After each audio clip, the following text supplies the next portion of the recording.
আমরা 15ই আগস্ট শোক দিবস সহ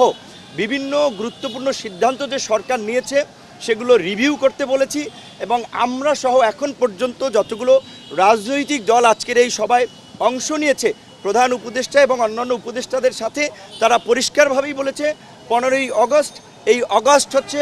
জাতীয় বিপ্লবের মাস। আমরা আগস্ট বিপ্লব হিসেবে এই মাসকে উদযাপন করতে চাই। এটা আমাদের শোকের নয়, এটা আমাদের সুখের এবং শান্তির মাস। কাজী এই 15ই আগস্টকে কেন্দ্র করে যে জাতীয় শোক দিবস, এই স্বৈরাচারী ফ্যাসিস্ট সরকারের যে নেওয়া সিদ্ধান্ত সেটা বাতিল করা এবং ওই দিন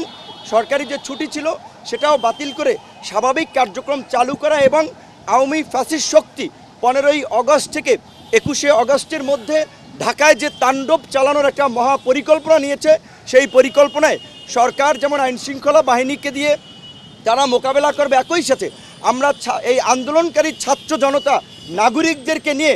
2-1 দিনের মধ্যেই জনতার মঞ্চ গঠন করে এই গণহত্যায় জড়িত ঘাতক হাসিনার বিচারের দাবি এবং হাসিনাও তার দোসরদের বিচারের দাবিতে ঢাকা সহ সারা দেশের রাজপথে আমরা অবস্থান নেব।